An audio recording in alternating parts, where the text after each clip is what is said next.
அதை பத்தி ஏதாவது கடவுள் இல்லை என்ற வாசகம் எழுதி வச்சிருக்காரு, அதை நீக்கணும்னு சார் ஒரு கூட்டங்கள் போய்கிட்டு இருக்கு.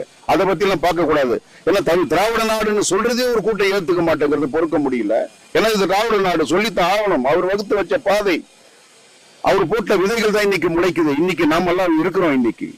அதனால கடவுள் நம்பிக்கை இல்லைன்னு எழுதி வச்சுதான் அவருடைய விருப்பம் எழுதி வச்சிருங்க.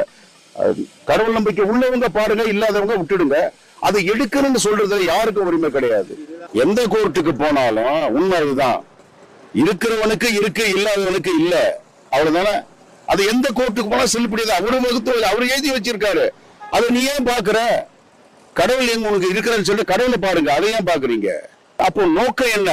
அவர் அங்க சிலை இருக்கக்கூடாது, அந்த போர்டிக்கு எழுதி வச்சிருந்து இருக்கக்கூடாது, அதுதான் அதுவே பார்த்துக்கிறப்ப. அப்ப எண்ணங்கள்லாம் உங்களுக்கு அங்கதான் ஓடுது. என்ன சொல்றீங்க? கடவுள் இருக்காருன்னா அதை போய் நீங்க அதை நினைச்சுட்டு போயிடுங்க, இதை பார்க்காதீங்க.